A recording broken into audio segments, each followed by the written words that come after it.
Adam, are we able to get the YouTube channel up or? Unfortunately, I'm getting an error on YouTube. Okay. I would suggest starting. Yep. Okay. Sorry about that. No, it's all right. I'll All let right. you know. We're going to start the meeting of July 11th, 2022, Princeton Mayor and Council, and we will start with our meeting notice. Notice of this meeting was provided in accordance with the requirements of the Open Public Meetings Act and state regulations governing remote public meetings, including the time, date, and location of the meeting, and clear and concise instructions to the public for accessing the meeting and making comments. In addition, the agenda and all related materials were posted electronically and made available to the public on Princeton's meeting portal in advance of the meeting. Thank you. Could we have the roll call, please? Ambrose? Here. Ms. Niedergang? Here. Mr. Cohen? Here. Ms. Fraga? Here. Ms. Sachs? Here. Mr. Newland? Here. Mayor Frida? Here. Okay, first up, we have two sets of minutes, and I know the minutes were reposted with a couple minor corrections that people had sent over to Dawn, including yours, David, but go ahead. Yeah, so I will move the approval of the minutes with the minor changes that were made. Thank you very much. Leticia's got the second. Anybody have any questions or comments on the minutes? All right, all in favor of approving both sets of minutes, please say aye. Aye. Aye. Okay, there we go. And we have, well, let me just do the police reports real quick, get those out of the way, and then we'll jump back to council reports and announcements. We have the April 2022 report first.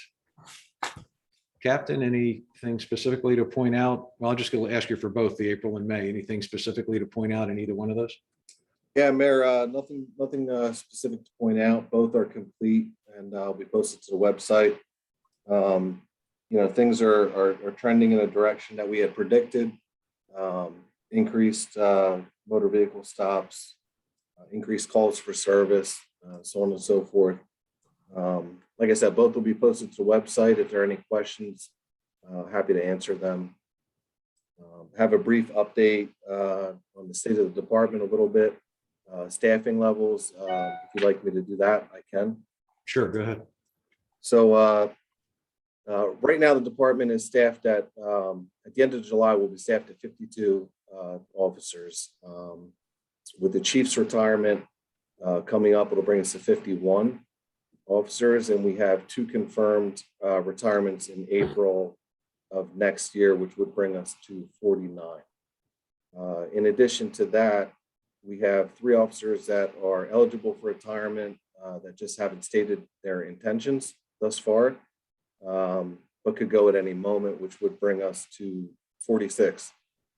So that being said, we are ramping up our recruitment and selection. Currently, we have 152 applicants that are ready to be interviewed and ready for the process to move forward. So with the numbers as they are, we're going to begin that process in the next several weeks, interviewing these applicants and making our way forward with the hopes of hiring in and around the new year. In addition to that, we are taking part in a rideshare safety movement. So in and around 10, you're going to we'll be seeing signs that promote rideshare safety. And I'm not sure if you're familiar with the movement, but stop, ask, match, and inform. So we've worked with DPW. This campaign or movement is supported by the county prosecutor, and every municipality in Mercer County is going to be taking part. So our intention is to place these signs in areas where rideshare, high volume rideshare would take place outside, restaurants, things of that nature. So from a public safety standpoint, it's only going to bolster the safety of those that use such services in around those areas. Is that the Say My Name campaign? Correct. Yeah. Correct. That's good. That's especially for our youth. It's really important for them to practice that. Right. Yeah. So it's stop, ask, match, and inform. So you want to match the license plate to the car that's being driven by the driver. Have them repeat your name, so on and so forth. So it's something that we're behind. We're working closely with the chief from Robbinsville Police Department and the father, Seymour Josephson, who started this movement. Okay. Thanks, Captain. Do we have Michelle? Thank you, Captain. I just wanted to ask about the staffing levels. So in the next recruitment group, how many are we looking to bring on then? It's kind of a bit of a balancing act since we don't have all of the retirements. Right. So I think it's a little early to say. We need to go through the pool of candidates, ideally we'd like to hire a few before the end of the year, and it would help if they were certified. This way they can quickly, be brought up to speed and not have to go through the police academy. But I think it's a little early to say an exact number.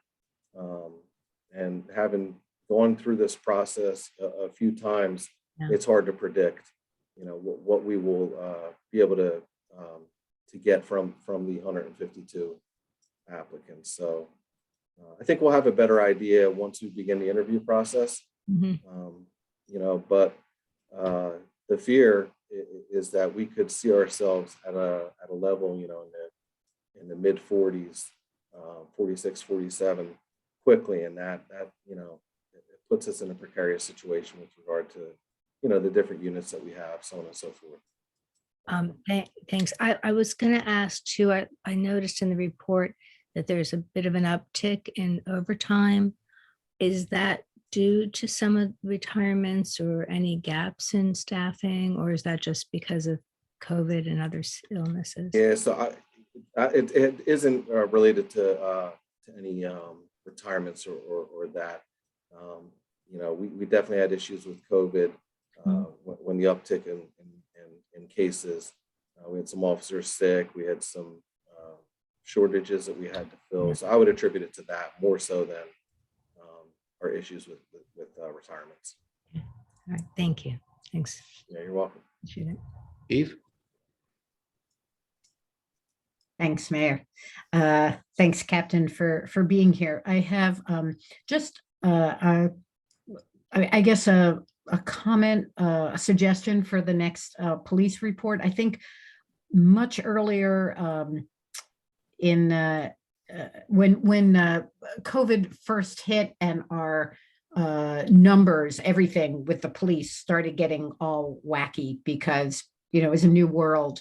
And one of the things that was done is that we added 2019 into the police statistics as a point of comparison. And over time, 2019 has logically become 2020. So now we're looking at 2020. We have the first couple of months of 2020, and then we're talking about, pandemic situation. So I want to put in a plug to maybe keeping 2019 as a point of comparison for what we might call normal times, just to see what the levels of everything of, misdemeanors, felonies, calls to the police, so that we just have a sense of what at least that normal was. I feel like I've been sort of hanging on to that as like, this is normal and what we have now is abnormal. Maybe it will never be normal again. I can't say, but I think that would be helpful for us to have some context for the numbers you're providing us with.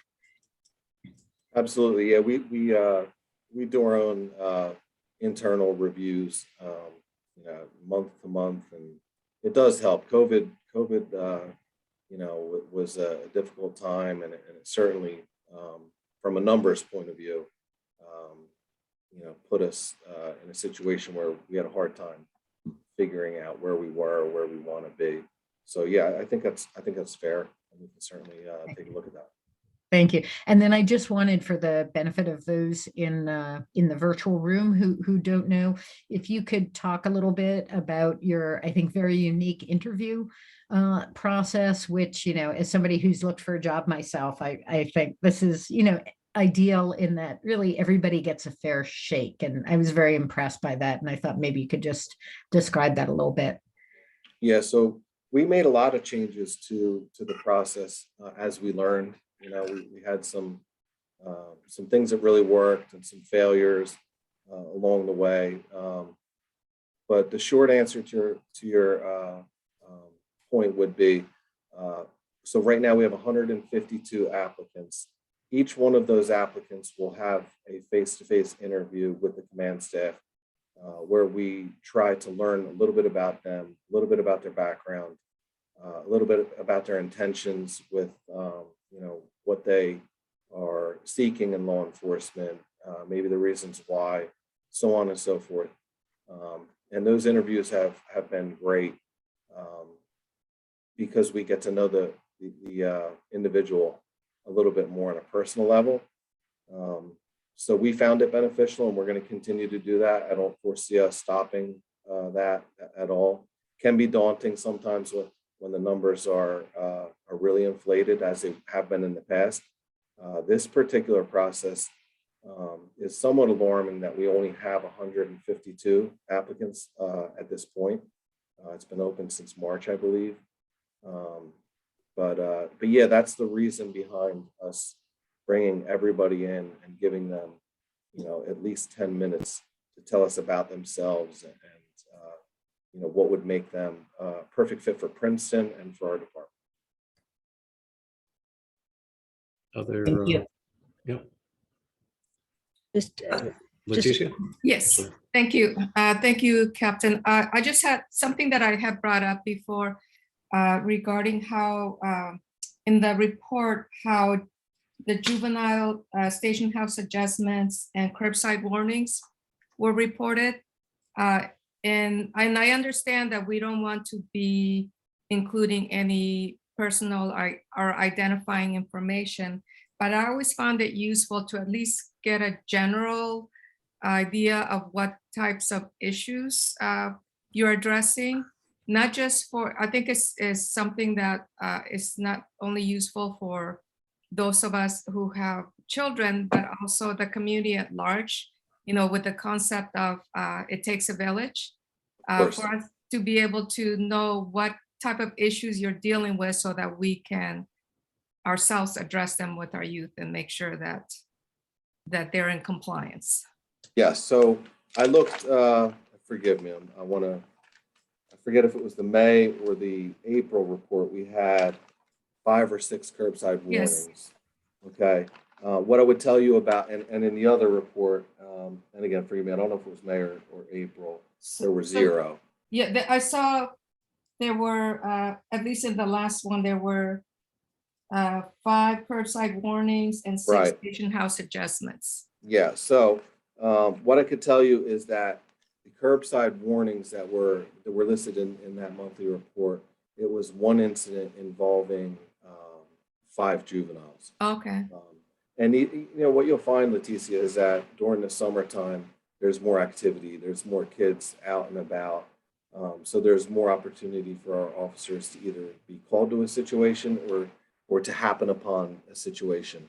And these things can range from skateboarding in places that are prohibited, or juveniles that are in places, generally speaking, that are prohibited, maybe on a rooftop, so on and so forth. So in that particular report, that's kind of what we were dealing with. Right. As far as the station house adjustments, they're more responsive. We'll take a call that involves a juvenile, and part of the adjudication process for the juveniles is to do that station house adjustment. And it's very hard to predict what they will be, but we've found that it's very minor. Recently we've dealt with very minor incidents, altercations, maybe two kids that get into a fight or something like that. But the And I curbside just- warnings, Go ahead, sorry. the curbside warnings specifically, you'll see an uptick during the summer months because Yeah. kids are out and about. Yeah, no, and I just mention it again because I always found it very informative when it was just, again, no identifying information, but just a general description of what issues you were addressing, and just to use an example, the skateboarding, because I know we used to see a lot of that. And so if it were something to continue or even escalate it, I would think it would be an opportunity for us or to start thinking about, do we perhaps need an accessible skateboard park closer to town? So that's something that would be useful information to have. Yeah, no, and I appreciate that. And I think, from our perspective, the fear of giving too much information regarding juveniles, and we've talked about this, is Right. that it can tend to identify involved parties just with minute details that are given. But I totally agree with you that if there is a trend, we should be discussing it, and maybe public safety is the right place, or we can talk about the report a little bit more Okay, as well if you'd like. great. Again, thank you very much. Yeah, thank you. Layton, and then we'll jump to David. Thanks, Captain. Just a quick question. If you could just wind back a minute for the Say My Name initiative that I think you said originated in Robbinsville. What is the impetus for stopping and checking license plates? What safety measures is that intended to address? So essentially, the movement is intended to make sure that people interested in ride sharing are safely engaging in that activity, and that they're identifying the vehicle that they're getting into, that the driver is in fact the person that they've hired to ride share, and that they're able to say their name and basically to avoid dangerous situations and unfortunate tragedies that have occurred in the past. So it's all about public safety. It's all about people that are seeking to use these services such as Uber or Lyft, and that they're getting in the correct cars, Good. and staying safe. Thank you. Yes, sir. David. Yeah, thanks, Captain. I had just a quick question. I don't know if this is a meaningful data point, but I noticed with the motor vehicle accidents that there was an increase year over year, significant increase, but actually a decrease in injuries associated. And I just wondered whether anybody had any theories about why those two statistics were going in opposite directions. Yeah, so the short answer would be, at this very moment, I don't know, but we're very excited. With one of our retirements, we're going to lose a tremendous amount of knowledge and wisdom with Sergeant Murray retiring. But the sergeant that is taking his place is going to be tasked with a lot, and a lot's going to be put on his plate. And one of these things is to examine these trends and patterns and try and, give us feedback, but to do a deep dive into just that, take a look at it and report back. So we hope to have some information soon, in that area. Great. And then I also just wanted to share a comment. I was at the end of year pizza party for the crossing guards and was chatting with a couple of patrol officers about how my granddaughter loves to play being a crossing guard. And one of them knocked on my door this week with a little backpack, Princeton police backpack, and a little crossing guard cap and a certificate saying, "You've been caught being a cool kid." And, I wouldn't mention it, especially because it might appear like they were sucking up to me as a council person, but the reality is clearly there's a program here for engaging with kids in the community. And I really was impressed and pleased to see the kind of stuff that the neighborhood safety, these were officers from the Neighborhood Safety Bureau. And I think they're really being creative about how they're interacting with the youth. Yeah, they do a tremendous job. I was the first sergeant in that unit when we consolidated, and boy, has it evolved and gotten better year after year. And you know, I appreciate those words. They will too. And they put a lot of work and thought into that. And that happens to be a really cool initiative. For sure, So then thank they you. will get a thank you note from my granddaughter, but thanks from me as Outstanding. well. Outstanding. Yeah, thank you. Okay. Any other questions for the captain? All right. John, thank you very much. Yes, sir. Thank you. Have a great night, Mayor. You too. Thanks, Captain. Take care. All right. Council announcements, reports. Leticia. Yes, I have a very brief announcement on behalf of the Human Services Department. They are now currently in the process of accepting donations for their annual book drive. It's from now until August 5th. Anyone interested in participating in that program, contact the Human Services Department. That's all I have. Thank you. Other council announcements or reports? Leighton. I just want to say that the members of SHOOP, Send Hunger Packing, today went to the Princeton Housing Authority in Reading Circle and picked some of the vegetables that were growing and distribute them to some of the tenants. And a good time was had by all, and the tenants were very pleased with the fresh fruit. Thanks, Leighton. David.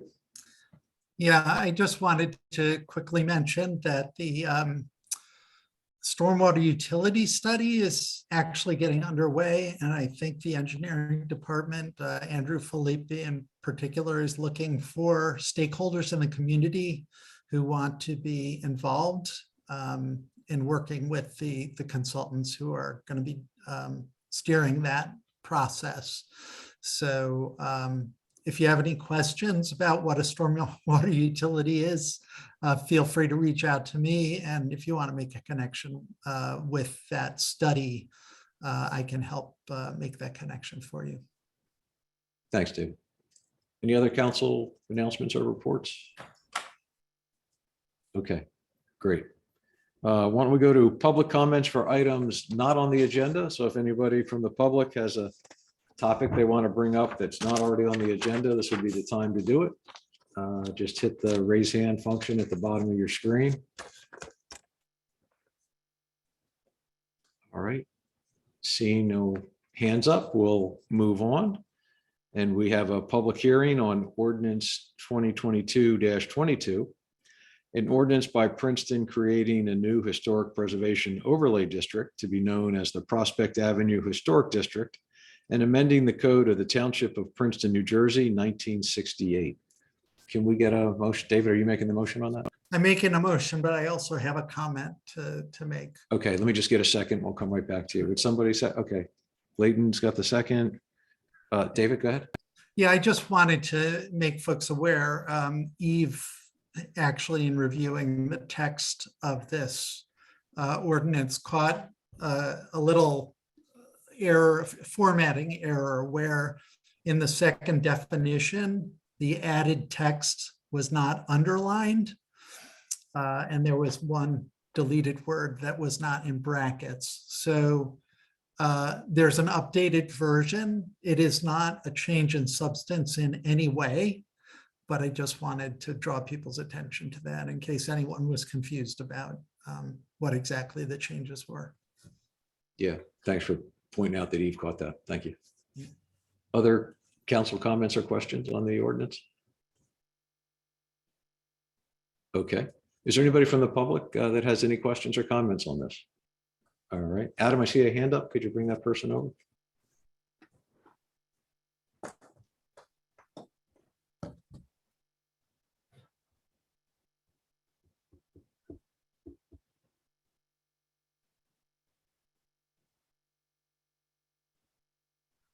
Adam? Sorry, having some trouble here with my computer. I'll get him right over. Or Okay, sorry, Sandy is going to talk now. okay, thanks.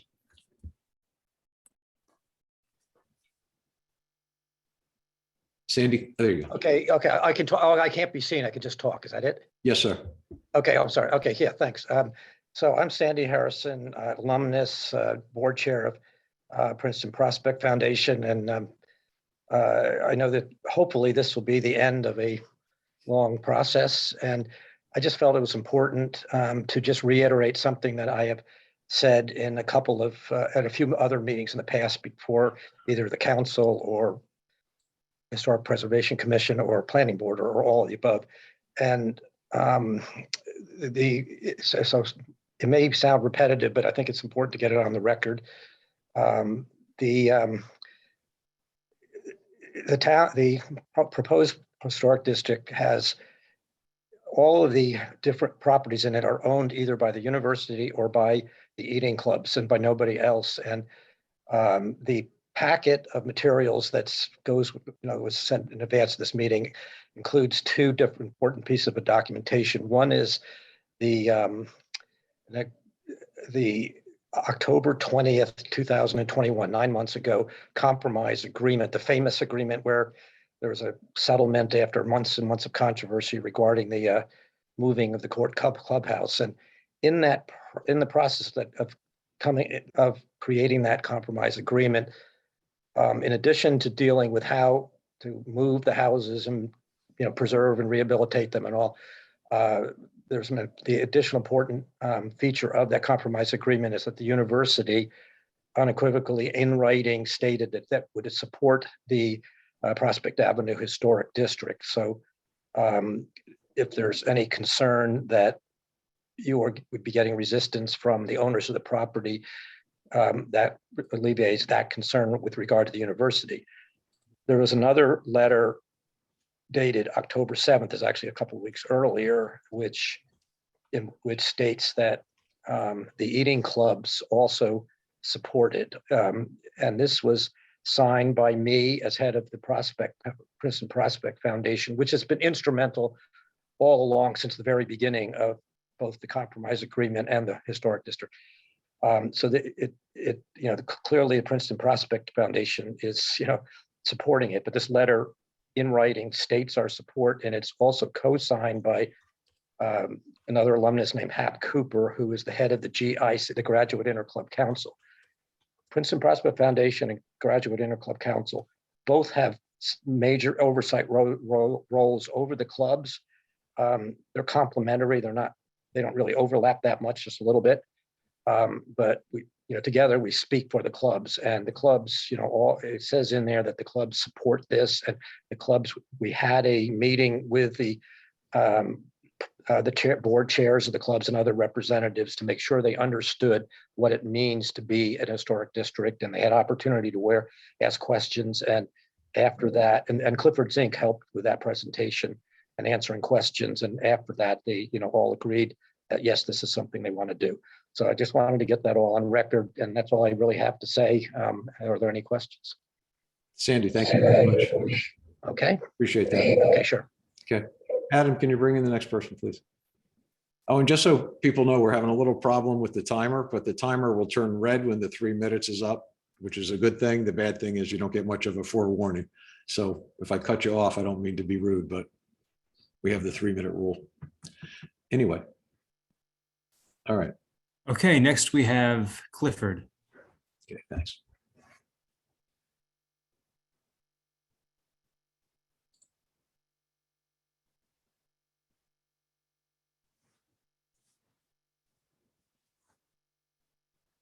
Clifford, can you unmute yourself?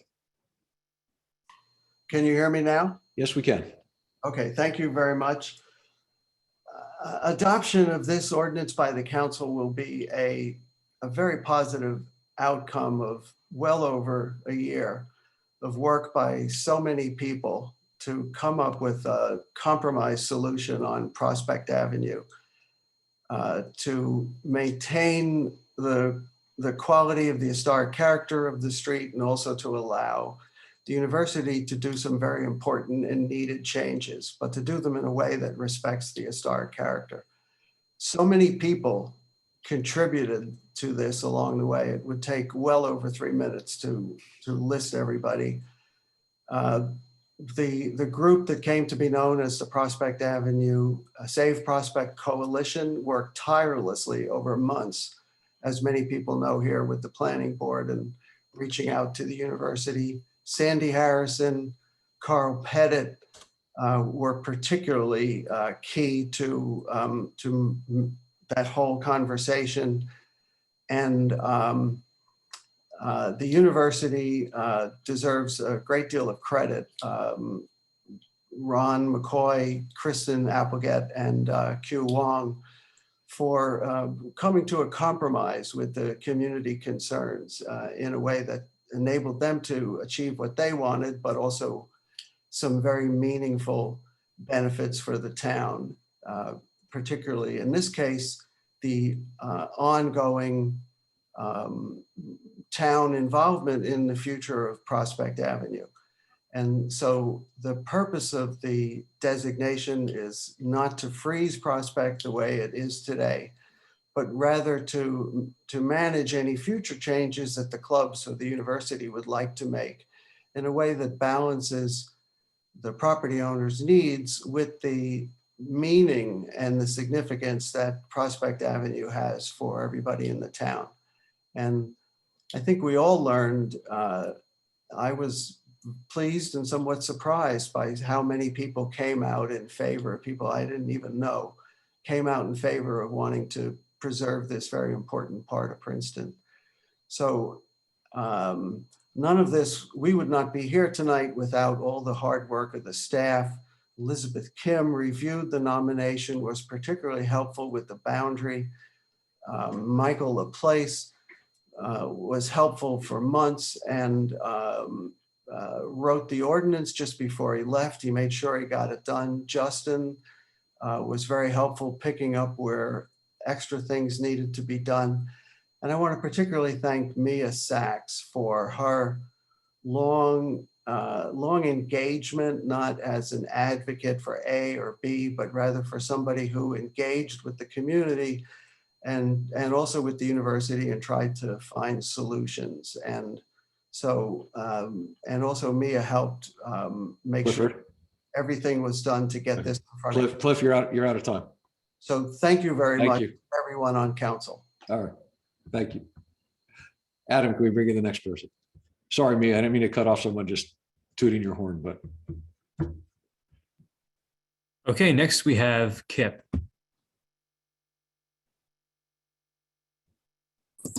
Okay. So I hope that I have it down to exactly 3 minutes. I'm Kip Cherry. I greatly recommend to the council and the mayor that the proposed Prospect Avenue Historic District be so designated based on its history and historic architecture under the requirements of the town's Historic Preservation Ordinance, Section 10B-392. Historic districts create a context for change. To put Prospect Avenue into context, this area represents a major period of change and evolution for both the town and the university, as well as the country as a whole. The street's imposing architecture and landscaping as a continuum along the street is unique and important to preserve for posterity. With Prospect Avenue and its historic buildings, each eating club has a story of change and challenges that the town and the university share, both in terms of events and time now past, and in terms now of the role of Prospect Avenue as both a public street and as a transition area between the campus and the town. These important milestones include the employment at the time of segregated residents of the town by the eating clubs, the influential role of trustee in Buildings and Grounds Committee Chair Moses Taylor Pine in developing the campus and in supporting construction of the eating clubs, and the hard-won fight for gender equality by Sally Frank. All are some of the important historic milestones that have taken place on Prospect Avenue. Visually, Prospect Avenue creates a special foundation for further change, innovation, and understanding. New work in the environmental sciences will continue this message of change. The new modernistic environmental sciences building itself will herald that change as it is constructed just outside of the new district after the existing building occupant of number 91, formerly called the Court Clubhouse, becomes the focus of yet another Prospect Avenue historic event. when it is literally rolled or slid across the street, presumably with video rolling. The presence of Prospect Avenue sends a strong message to current and future students about the world in which they are moving, which will be reinforced by the designation of Prospect Avenue as an historic district.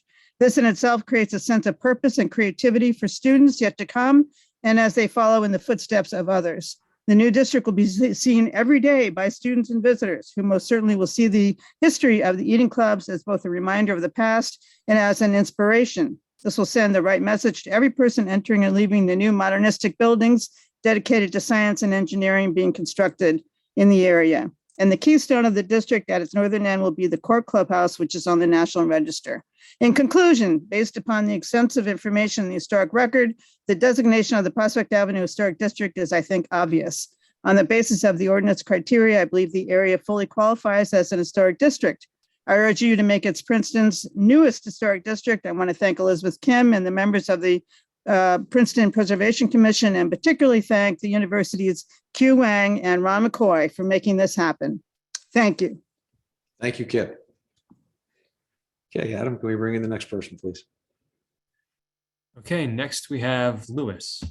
Okay, and folks, I'm sorry, but just as you come in, please remember to state your name and your address. That'd be great. Hi, yes, I'm Lewis Hamilton, 28 Murray Place here in Princeton, right down the street from Prospect Ave. And I'm just speaking quickly in support of the historic district there. And I know my wife and I moved to Princeton for its historic character as a community, and its architectural integrity of that is important to it. In the last 12 years or so that we've been here, we've seen and we continue to see lots of buildings being torn down right around us here in the community and elsewhere. And so we're grateful for this opportunity to preserve at least a small portion of it and an important portion of it. So I just want to speak in favor of this district and hope to encourage more of this kind of creative solution in the future. Thank you. Thank you. Okay, Adam. All right, next we have John.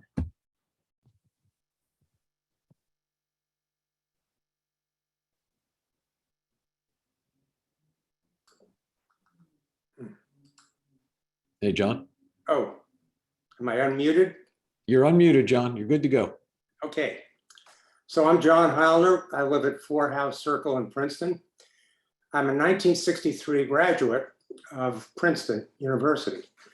My eating club was a special place where members of all socioeconomic classes learned a lot from each other. I am thrilled that it and the entire streetscape and facades of these beautiful and historic buildings will be preserved by this 21st local historic district. It is imperative that you, the council, pass this ordinance.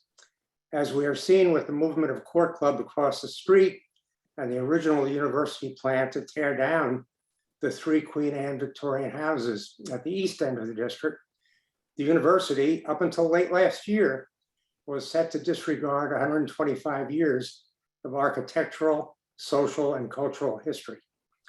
I would like to especially thank the university's Vice President for Facilities, Q Wang, and President Eisgruber for stepping in and moving the university off its original, "we just can't do it any other way," quote unquote, stance, despite huge community opposition marked by 1,750 people signing a petition. I do hope that tonight's excellent compromise marks a turning point in town-gown relations when it comes to other development projects that might alter the historic streetscapes for which Princeton is famous. I'd like to thank Mia for pushing to place the historic district on the council's very busy agendas. I'd like to thank Michael Laplace for his help in securing the compromise, and to Elizabeth Kim in getting the Prospect Avenue Historic District adopted. I'd also like to thank interim planner Justin Lesko for concisely summarizing the steps taken in the adoption process, and the planning board for recognizing this historic district's consistency with the master plan. Finally, my thanks to the many African-American community members who are the lifeblood of the club's operations for well over a century.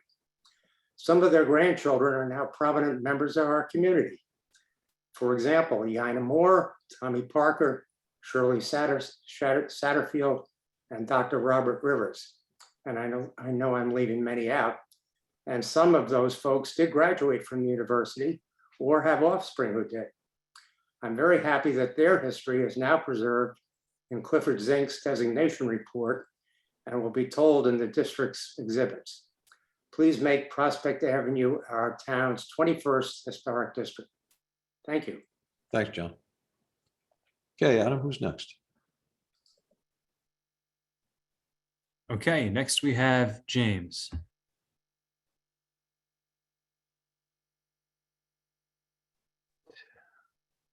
Hi, can you hear me? Yes, we can. Yes, hi, it's James Bash. I live on South Harrison Street, although right now I'm dialing in from overseas where it's quite late, but did not want to miss this historic moment. Just a few more words in strong support of the Prospect Avenue Historic District. We are in the year 2022, and it represents a great triumph actually for our town and university because it marks 30 years since the initial efforts were begun to preserve this part of town in a historic district in 1992. And the year 2022 also has significance in that I did some quick math looking at the 21 structures and buildings which are to be preserved by this historic district. And collectively, if you add up all of the years of history each of them represents, it totals more than 2022 years of history that we are preserving. So more than 2,000 years, which is pretty darn remarkable. And so many things have happened during that time. And we are ready to preserve not only the buildings, but everything that happened in them in the sense that the human and cultural history, as others have referenced as well. So in sum, I just want to thank you all and thank everyone involved and encourage strong support for the permanent preservation of this very important historic district representing so much of the history of our town. Thank you very much. Thank you. All right, Adam. Okay, next we have Yaina.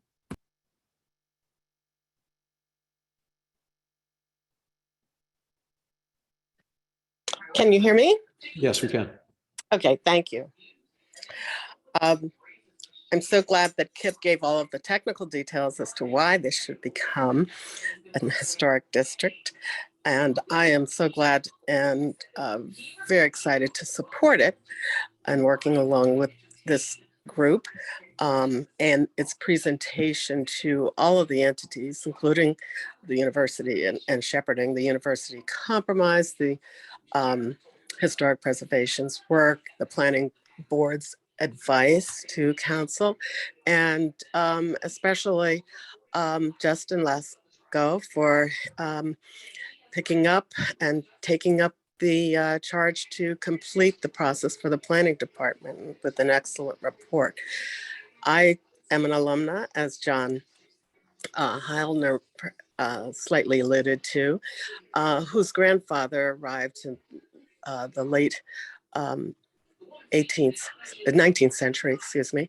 And his first job was on the Avenue, as the African-American community, now known as Witherspoon Jackson, referred to the buildings along Prospect and the clubs in particular as the place to work before he started his transportation business, where he shuttled people from the Dinky, first by horse and carriage and then later by other modes, to these gorgeous buildings. But beyond the buildings themselves, there is that long history of African Americans here in Princeton that should also, receive the highlights in work that the clubs themselves should continue. That was begun by this effort and documented to a degree, but has so much more in its history at each of the clubs, those defunct as well as those that are still in existence. And I'm very happy to say the Prospect Avenue had been sort of the point at which the community and the university came together at reunions for the P-Raid. And when I took my first walk in the P-Raid, it was still going down Prospect Avenue. And it was really a thrill to see really townspeople along that route. So it has many, many cross sections, I guess, of the integration of the town and gown. And it's something that we should celebrate and continue to document in terms of its history. Thank you. Thank you. 19 Green Street. Sorry. Thanks. All right, Adam, I think we have one more hand up. Yes, bringing over Christine.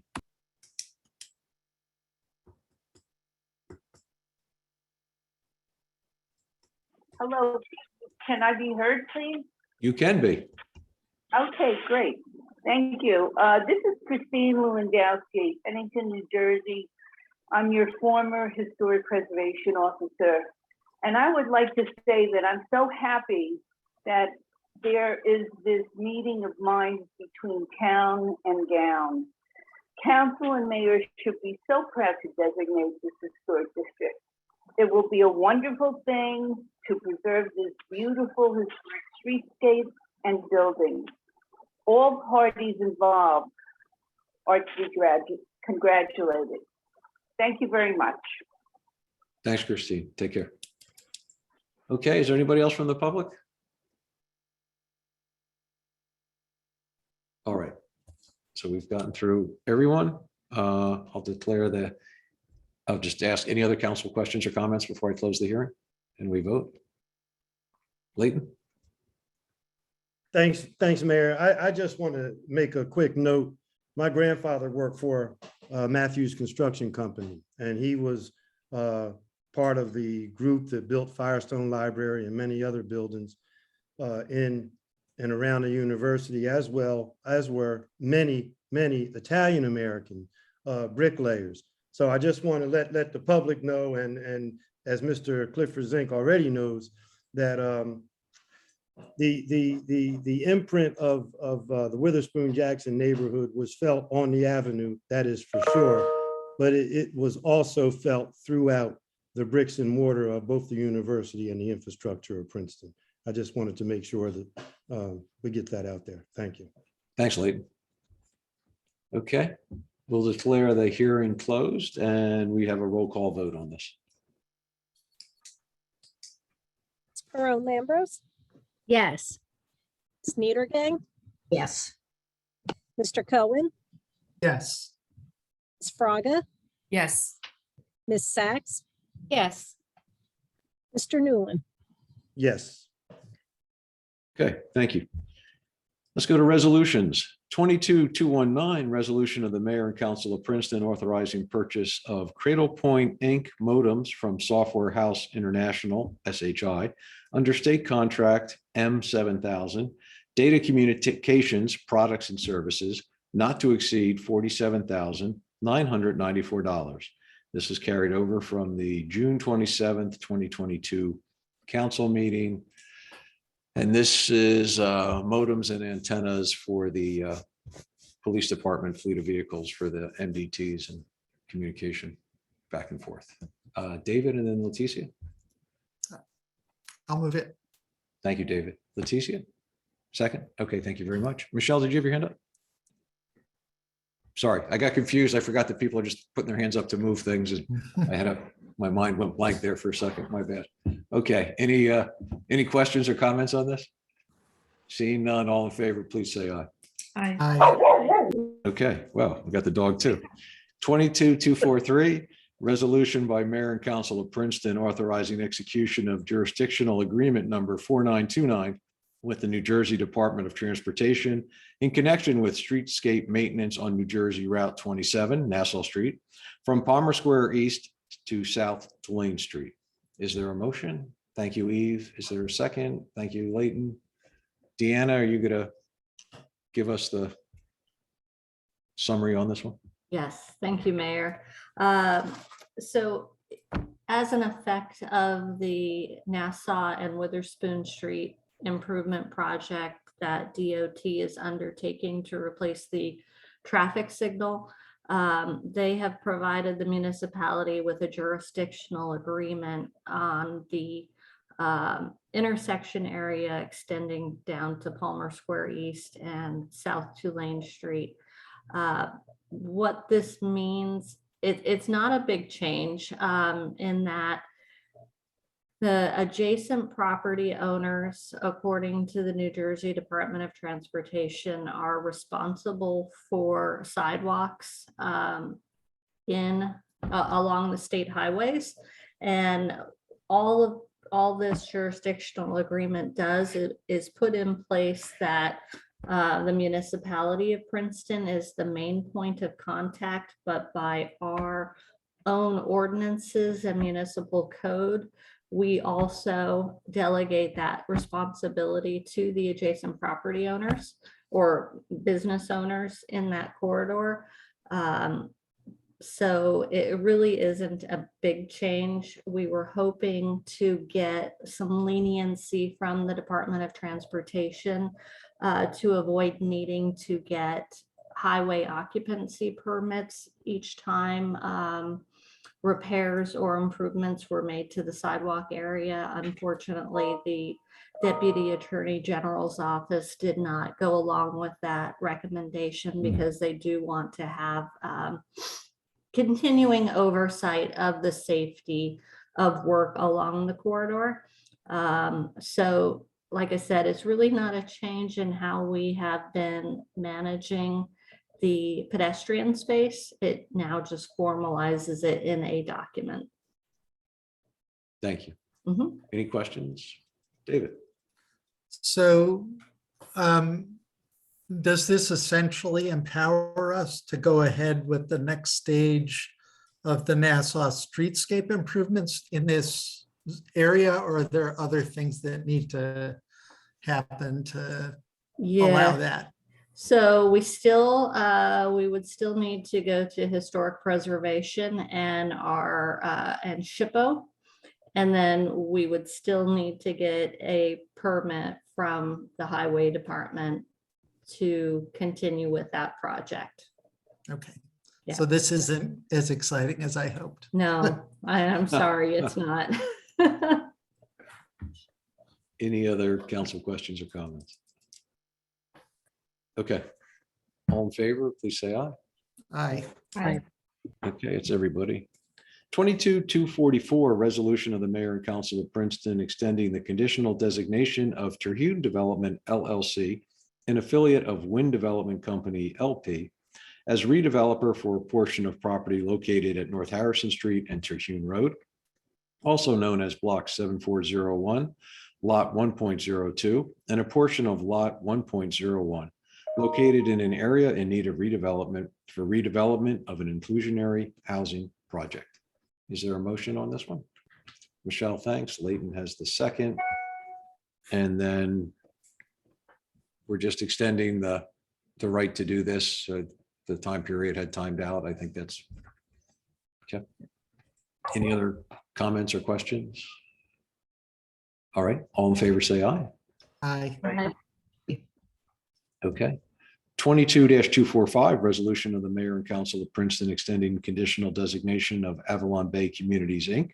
as redeveloper for a portion of property located at North Harrison Street, also known as Block 7401, a portion of Lot 1.01, located in an area in need of redevelopment for development of an inclusionary housing project. Is there a motion on this one? David, thank you. Mia's got the second. And again, this is the same thing as what we just did in the prior one for the time extension. Any questions or comments? All in favor, please say aye. Aye. Okay. 22-246, resolution of the mayor and council of Princeton authorizing the municipality of Princeton to join the North Jersey wastewater cooperative pricing system. Is there a motion on that? Eve, thank you. Leighton's got the second. And kind of self-explanatory. It just gives us better pricing on a whole number of things.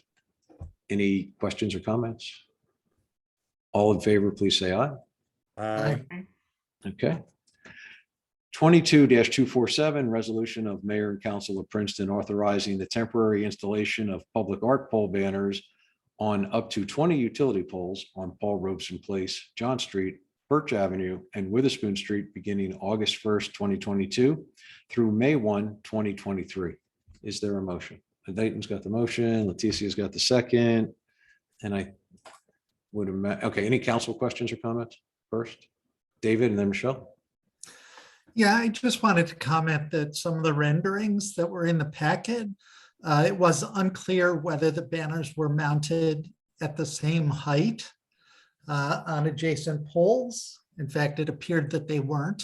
And I just want to suggest that to the extent possible, it would be good to have these line up. Okay, thank you. I'm sorry. Leticia, did you have your hand up? No, Michelle, somebody did, sorry. Just briefly, I just wanted to mention that the Public Arts Review Committee did take a look at this via email and, approved it. And we're all just really excited that the Arts Council is taking this on. This is a fabulous project. So thank you. Okay. Was there anyone from the Arts Council that wanted to make a comment? Not that it appears needed, but just in case. All right, Adam, can you bring them over? And then Leighton, I'll get right back to you. Sorry. Okay. Would you like them as a panelist or just to speak? No, just to speak. That way they don't get tossed out of the meeting. Okay, no problem.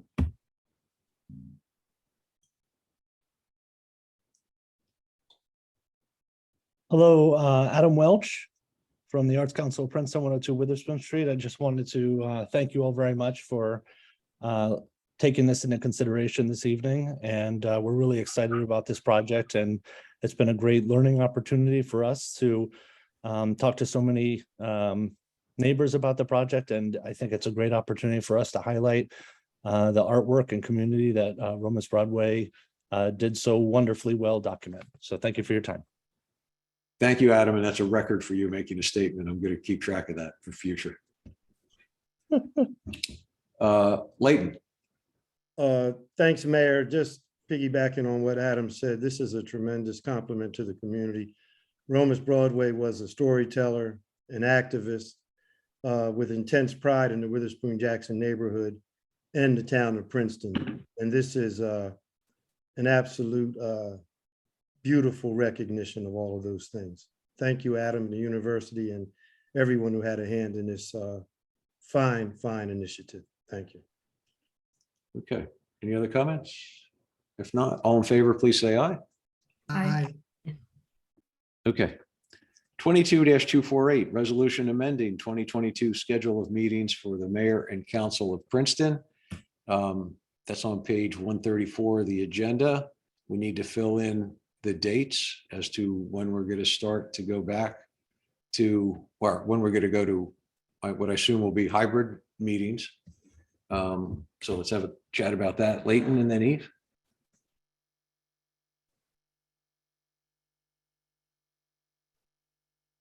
Leighton, you were muted. I couldn't. Sorry, Mayor, I just failed to put my hand down. Okay. All right. All good. Thank you. Eve. I'd like to propose that we start, sorry if my internet connection is terrible, I hope you can hear me, that we start in-person meetings on the 12th, and having now read the memo from Jeff, our health officer, I wanted to inquire as to whether we can put in the resolution the criteria that he has outlined for when we would step back from in-person, because there's been a lot of debate about where and how we should meet.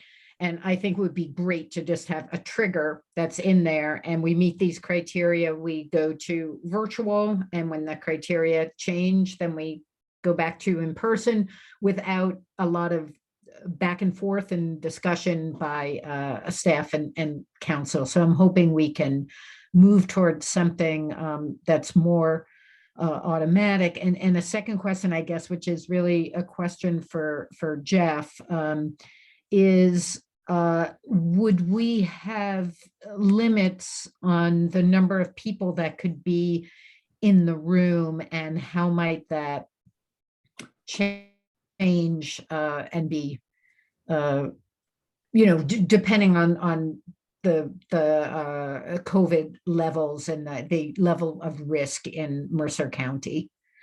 Excuse me, may I, Eve, you said the 12th, but you didn't say which month? You're muted. September 12th. Sorry, you're all supposed to read my mind. The first meeting in September, when people are back from their summer adventures. Okay, so let's try to answer the first question first. Trishka, could you address how we are able to move back and forth, or what we have to do that? Yeah, my concern in terms of pegging it to certain criteria and having it be automatic is, from the public's perspective, like, where do they check? How far in advance of the meeting are you measuring the criteria? I would just be very concerned that it would create confusion on the part of the public. It's untried under the Sunshine Law. I'm not aware of cases that would deal with this, but I'll be candid, I would recommend against it. I just think it's going to be very difficult for members of the public to know if the meeting is virtual or if it's in person. And so I think your meeting notice really will need to be fairly specific about how and where you're meeting. So then a follow-up question, which is, what happens if we start meeting in September? There's, another big wave. Mercer County is at a very high level, to the point where the health officer recommends against, meeting in person. Should we reach that point? What action, what ability do we have to respond to that? You would shift for, whichever is the upcoming meeting. If it's going to be a one-off held virtually, you would just have to advertise that separately as a special meeting because of the change in venue, which is actually what happened when COVID first struck and we first went into lockdown. In fact, Jeff, I think the Board of Health was the guinea pig, and we had to do that one as an emergency meeting because the Board of Health meeting was occurring that night and it had to be shifted to all virtual on the spot. So you always have that ability. But that means each meeting, there has to be a debate and discussion about what, or is there a number that we could just use internally? And when we hit that number, we just move it virtually, even if it's not in the resolution. I just want to avoid what we've been doing the last few months, endless debate about in person versus not in person. And I'd love to see something kind of clean. Yeah, I think that's probably more of an operational decision, something that I think either, emergency management coordinator or working, with Board of Health, if you wanted to set criteria that way as the trigger for then saying to the clerk, no, the next meeting's going to have to be virtual. You're not going to have to advertise it separately, et cetera. That I don't have a problem with. I would just have an issue with establishing criteria so that it's done automatically. And then the public really isn't sure with any given meeting, where is it taking place? Is it physical? Is it all virtual? Yeah, I would say, hearing what Trishka has just said, so we change how we've noticed the meetings, and then Jeff has already outlined a process between himself, Dolores, and Bernie. They can pull the trigger staff-wise, and they can also make sure that whatever special notice needs to be given to say we're changing the venue, that can happen. Jeff, Bernie, do you guys want to jump in as far as your sense of the ability to do that? If it's okay with Bernie, I'll hop in real quick. I was just going to mention the CDC community transmission guidelines just came out about 2 months ago, and that outlined, when to mask, when not to mask, indoor group gatherings, things like that. And that's what we try to incorporate into the latest memo with the updates for in-person meetings. And I feel like that's where what Trishka just mentioned, we're light years from where we were when we first had to go to remote only. So now we know from a community transmission perspective, when we probably should think about either going remote or having a hybrid option to keep people comfortable with still attending the meetings. So I think that exists. It's just a matter of fine tuning it for the notices for the purpose of increases in cases moving forward. And Jeff, thank you for that. Can you just address the issue of room capacity? I mean, not both for council, some of our BCCs meet in pretty small meeting rooms. If they choose to meet and there's 15 people or so in a small room, how do we handle that? Yeah, I mean, Bernie's been talking about this with the management leaders and directors for a few months now with regards to their respective BCCs. This is something that we can probably put together an inventory of the BCCs and what they're expecting to do moving ahead, the rooms they meet in, the typical capacities, things like that.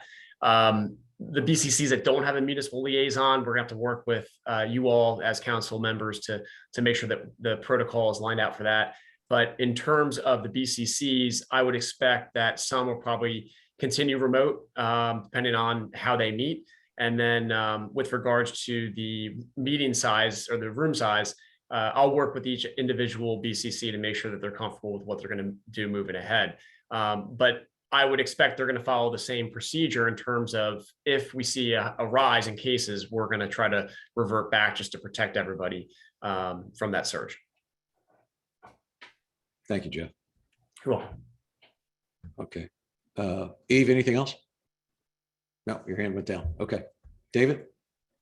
Yeah, I just had a question. I know that there's been some discussion about concerns whether the technology for hybrid meetings is, going to be reliable enough, and what happens if we're holding a hybrid meeting and people who are attend online aren't able to get in. I know I've talked a little bit with Trishka about the possibility of noticing in such a way that, people, it's sort of a buyer beware, if you really want to be sure that you can participate in the meeting, you should come in person, but we're making the option available as we're able to attend virtually. But I'd just like an update on whether that is actually the attitude that staff is recommending, and and Trishka, if you're comfortable with that as from a legal standpoint. Let me hit the technology part first, and then Trishka can jump in with what we can and can't do as far as anyway. The technology wise, we've had 2 trial runs. There's been a number of technology upgrades. So the trial runs went pretty well, a couple little hiccups, but easily overcome.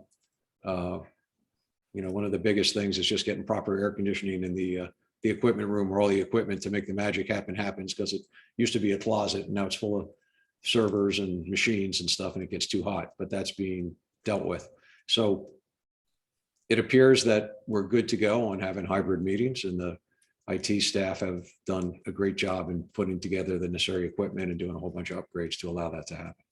Mm-hmm. And I would just put a plug in for starting this sooner than later, because I think doing it over a few meetings in the summer where agendas might be a little bit lighter, and just in case there's a hiccup, it gives you a little more time to recover from it. But anyway, Trishka, can you hit the legal aspect there, David asked about? Sure. I think there's a couple of ways of going about it. One is to just on your annual meeting notice, limit it, state that they will be in person and commit to it being in person.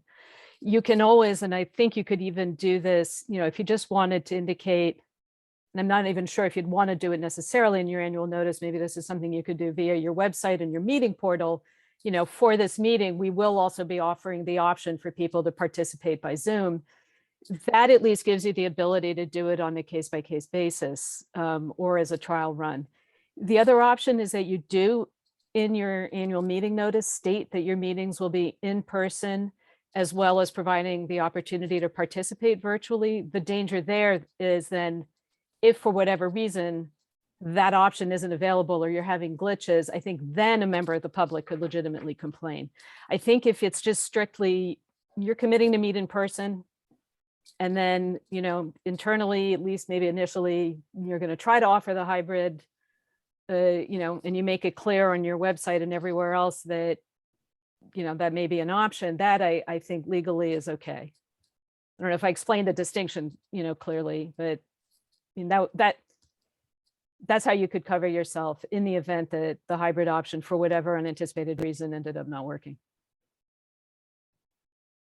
David, anything else? Or Yeah, I had one other question which related to, I've heard other members of council wondering whether, if they're out of town, whether a council member could attend virtually. Yes. And I haven't heard any authoritative opinion on that, so.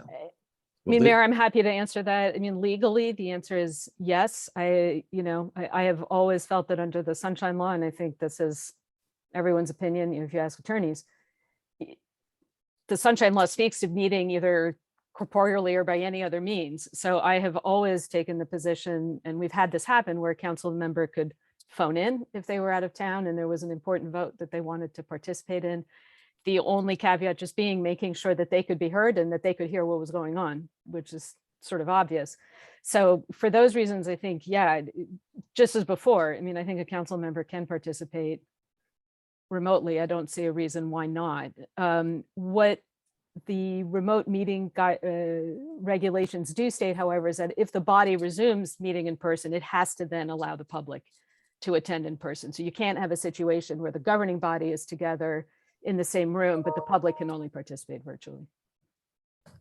right. So I think the other thing, David, legally, obviously you can, but we as a group could also say, if we're going back to in person, you have to be here unless you got COVID or some strange disease and you can't be here because it's a health hazard, or we just go. I mean, I think all of us have probably participated in meetings where we were the lone person, probably prior to this on the Polycom or something, and it was a phone call. And the one person, if everybody else is in person and only one person's coming in remote, it really puts that person at a disadvantage. So I don't know how effective you are. The other thing I'd say is, as much as I know everybody wants to make every meeting, it is okay if we miss a couple meetings. I mean, it really is. The structure is set up so as long as there's 4 of us, the meeting can happen. So the town's not going to come to a stop if 1 or 2 of us miss a meeting now and then.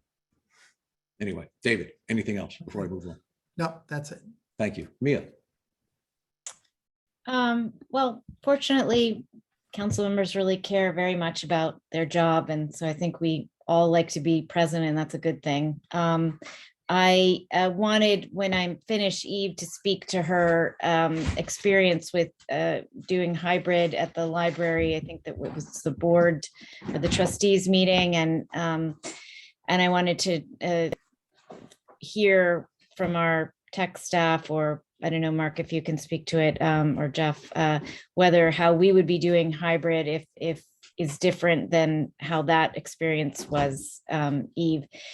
And then I wanted to say on in terms of the what Jeff was speaking to about responding flexibly and in a prompt manner to changes in the climate, the surrounding climate. Jeff has done a really magnificent job of working with the schools to respond quickly and nimbly to a change in climate. And so there's, if there was a time when there was no masks, and then the numbers changed and the word went out that the numbers had changed and the kids were back to masking, and it was really quite seamless. And, I think all the parents have learned to pay attention to the notices that are coming out about how practices might be changing. And so I feel pretty confident if the kids and parents can pull it off, that we can, we'll be able to figure it out too. And then, I'll just say that it would be my preference just to be on the safe side to start in person and just have that guarantee. And David, I know you feel really strongly about the hybrid, and I absolutely, the hybrid, the Zoom option has enabled us to have much greater civic participation. And, as we regularly have, 80, 90, 100 plus people on our meetings. And I know that when we go back in person, it will go back to being probably 3, 4, 5, 7 people maybe. And so I know that will be sort of, it will probably constrain civic participation, but I think let's just get that right and make sure that there were ongoing bugs in the sound system in the auditorium before we went to COVID, and we've been reassured that those are fixed. So let's try that, just start, with set ourselves up for success with, getting that right, going back in person, and then try to add in the hybrid component, or do it the way Trishka described, which was, we're going to try, but we're not promising, because I just am concerned about, I know how frustrating it is for people when they have the expectation that they can get into a meeting, and then they're not able to. So anyway, that's my 2 cents on that. Okay, thank you, man. Eve, did you want to try to explain your experience with the library?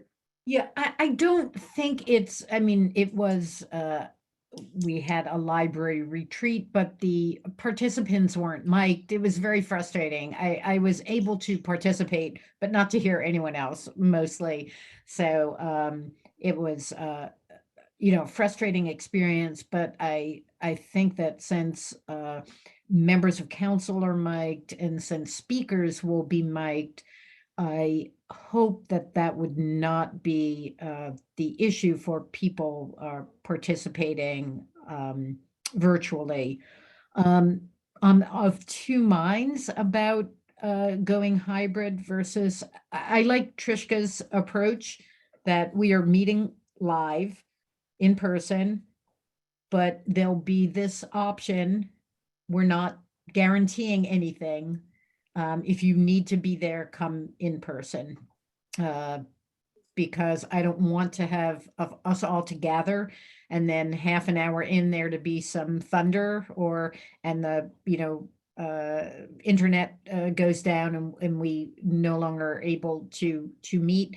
At the same time, I think, as Mia was saying, people have gotten used to a certain ease of attending meetings, and civic participation has gone way up, and I hate to lose that.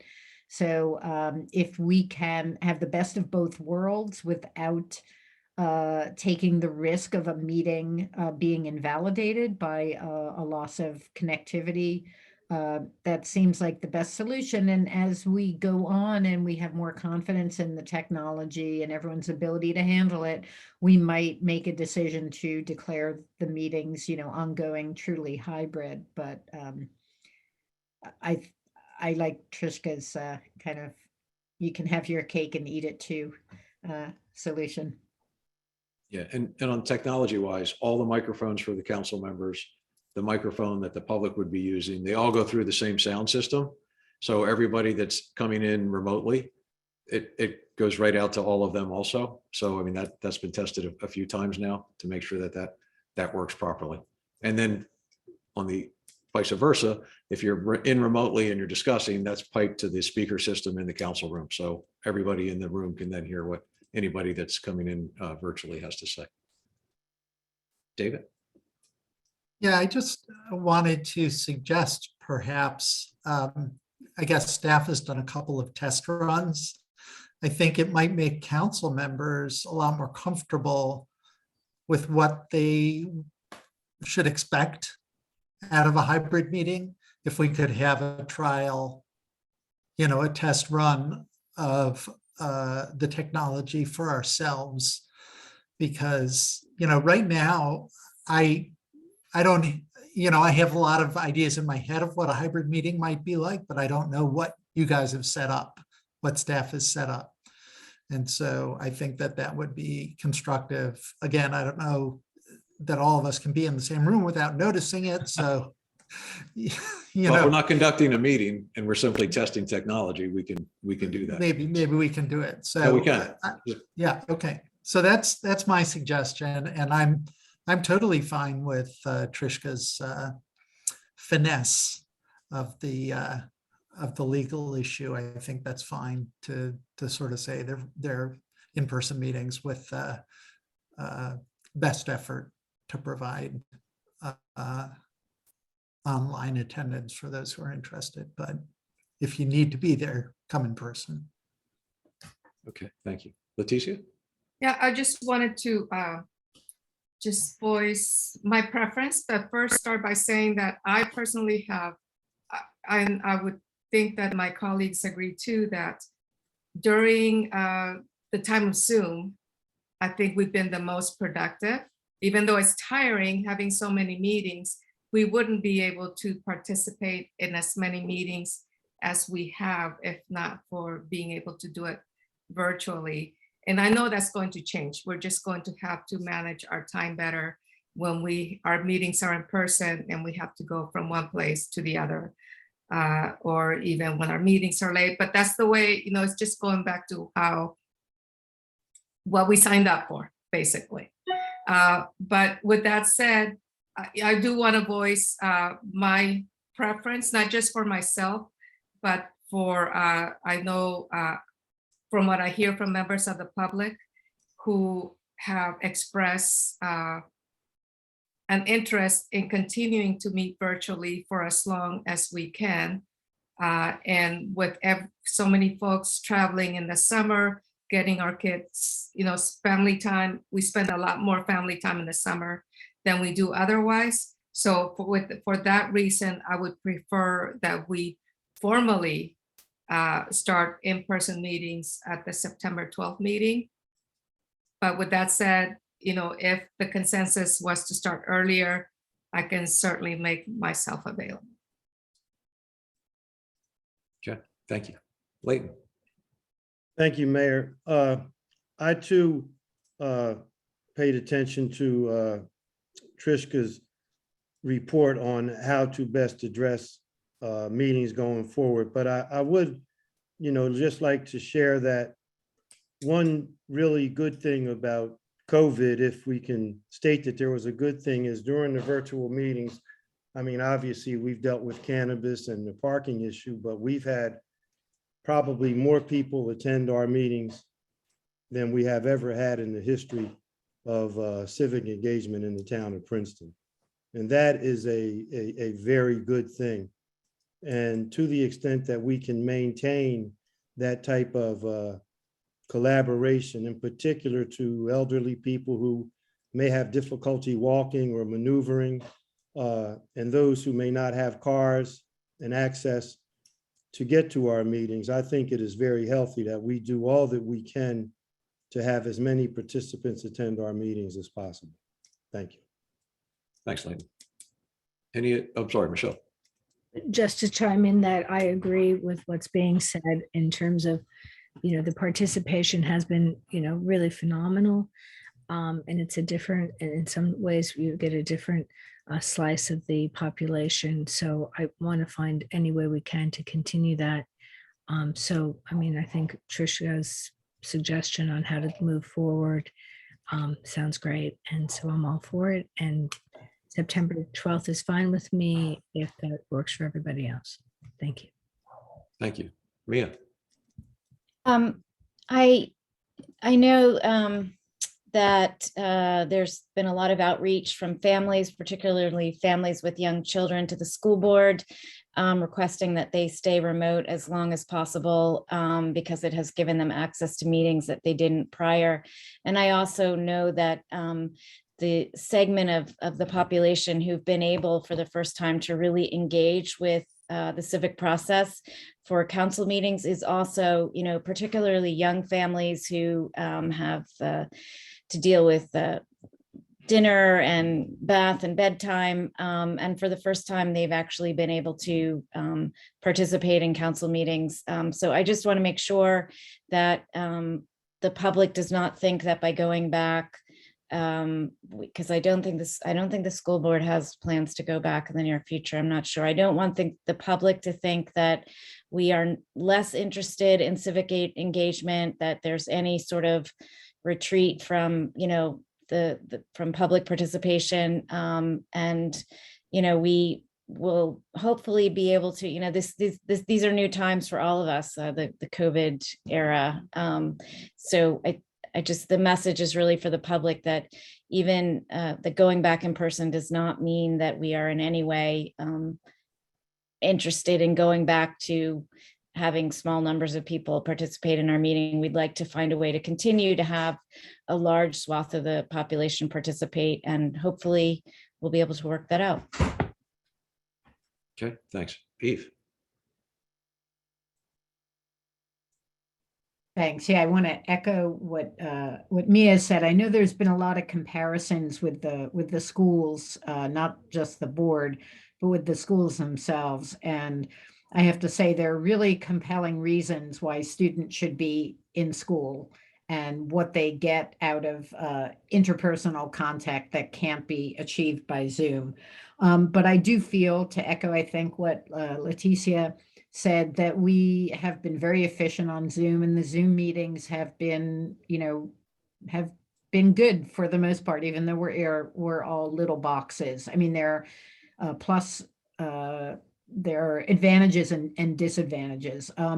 So I guess I'm asking, I'm willing to go back in person, but I feel like there are things we're going to lose as well. And I guess I would like to hear what are some compelling reasons that we should go back in person, as opposed to, continuing to meet virtually, for the foreseeable future. Okay, David, go ahead. Well, I was just going to say, I know that there are people out there who are still challenged by the technology of Zoom. They still have trouble unmuting themselves. They have trouble finding the login. And I think there are people who will actually find meetings in person to be more accessible. Yeah. That's really the reason that I personally am interested in returning to the in-person, but with the hybrid option, because to me, it just seems like a no-brainer that that's the best of both worlds. And I know some of you feel like you don't know anybody who has trouble with Zoom, but I know people who have trouble with Zoom. Yeah, I would echo that. I've had a number of people say that they'd really love for us to get back to in person. And one of the drawbacks that a number of people have pointed out is that in this format, until we call on people to speak, the public has no idea who else is in the meeting, and they don't know who they are. Now, granted, at an in-person meeting, we're all not wearing little name tags saying who we are. So unless somebody gets up to talk, you might not know who they are otherwise. But the hybrid thing just seems to me to make a lot of sense. There's a segment of the population that would love to be sitting in a room with us. And then there's other people that, as has been said, think the virtual way is easier for them. So we can do both. I mean, we do have the technology. We are the new $6 million man. We have the technology, so we can make it work. Michelle?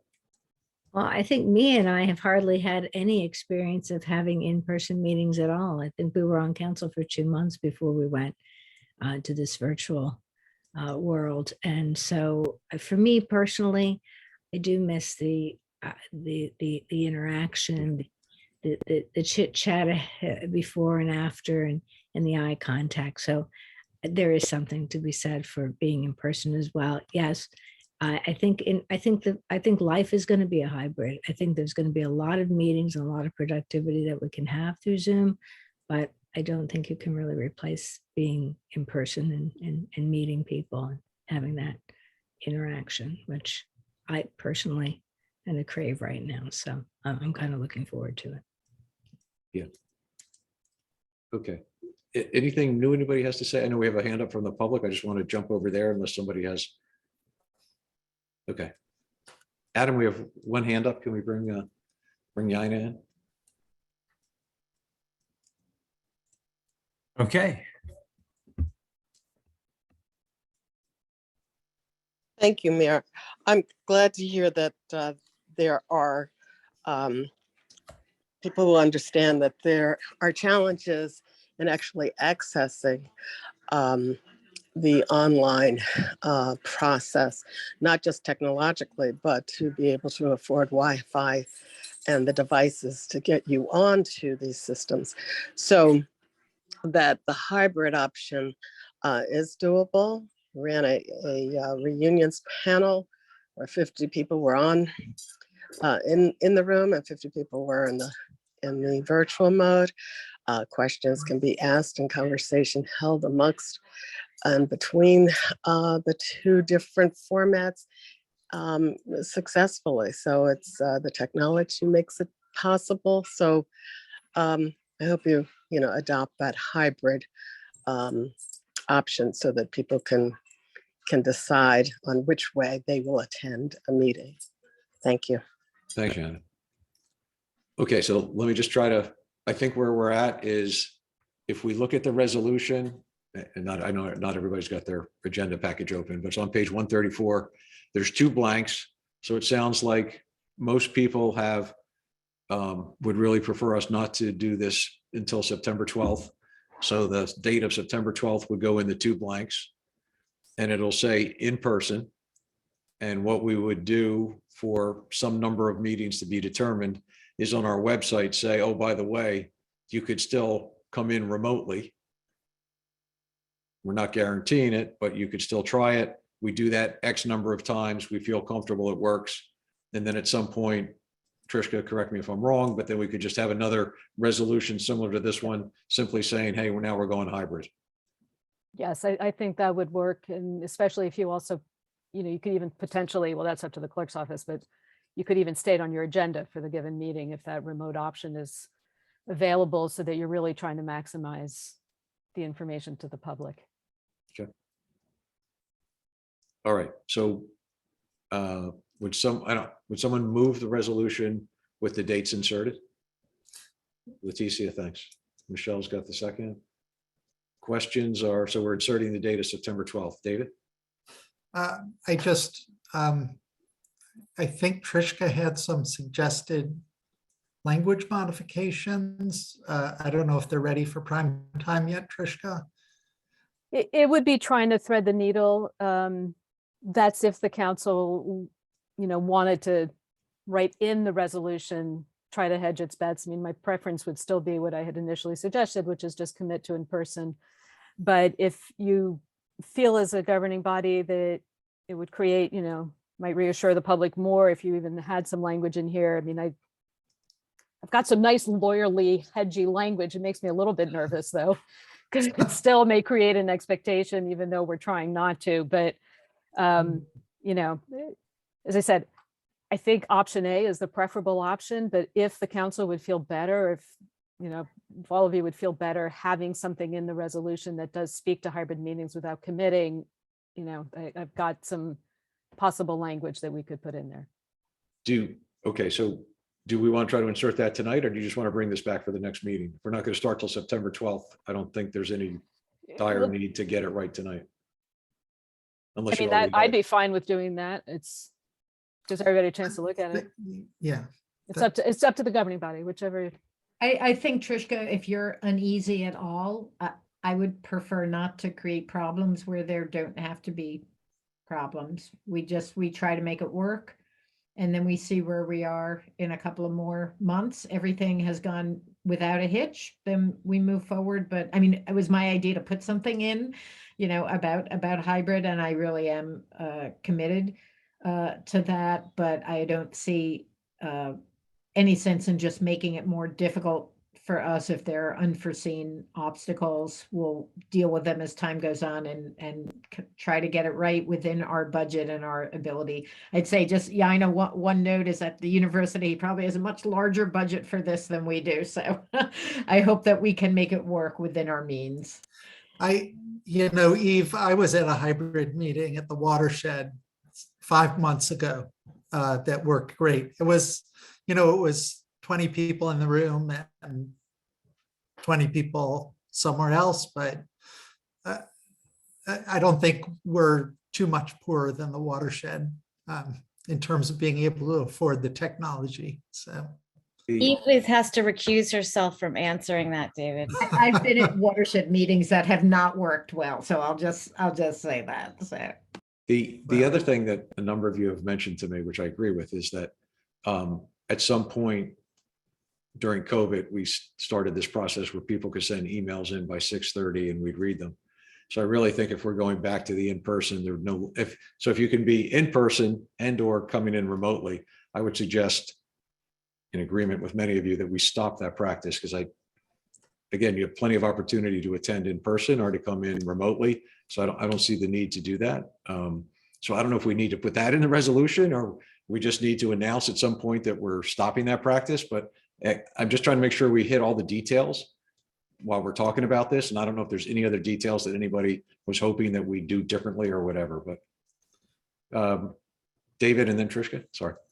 Yeah, I just also wanted to get a sense of council. You know, I had made a suggestion that we could get in a room and actually experience the hybrid technology ourselves. You know, I hate to think about waiting a couple months to even try to implement the hybrid technology if it really feels ready for prime time. And we're trying to make a decision right now, none of us having seen what it is. So Let's try it this week. Can we do a run through this week and then oh, you're gone, Eve? Okay.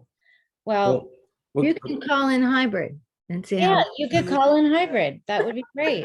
I don't have time. I don't have time. We'll work on trying to find a time when everybody's available in the next, before the next council meeting. Yeah, I agree with David, absolutely. Like a run through would really build everyone's confidence. Yeah. So why don't we try to do the run through before the July 25th meeting?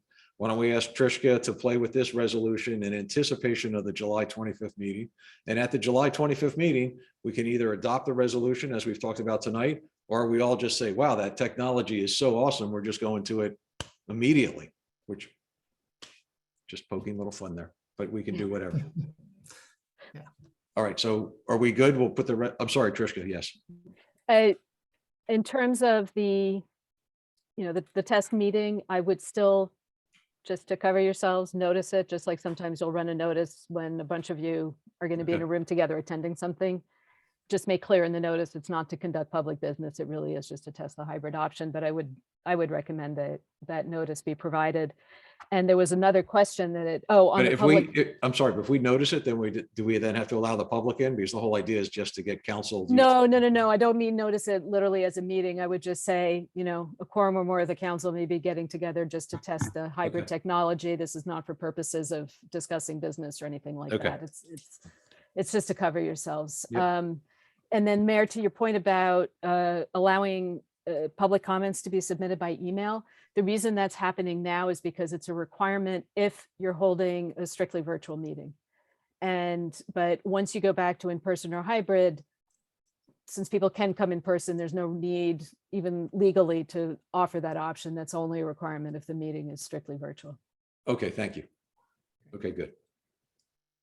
All right. Was there any other details about the meetings? I'm sorry, Eve, go ahead. Sorry, not to beat a dead horse, but I just want to reiterate that the kind of hedging on committing to hybrid is that if there is it's not that the technology wouldn't work in a regular way, is that if there's an issue and, people's internet goes down and they can't access the meeting, which they've been counting on attending in that way, then the whole meeting could be called into jeopardy. So it's not that it wouldn't work in an ongoing way, but that on occasions, I don't know how many people would have to not be able to access the meeting. If I'm the only one who can't access the meeting because the internet doesn't work for me, at what point, Trishka, do we? It's not if your internet goes down. Our problem is Correct. only if our ability to broadcast the meeting goes down.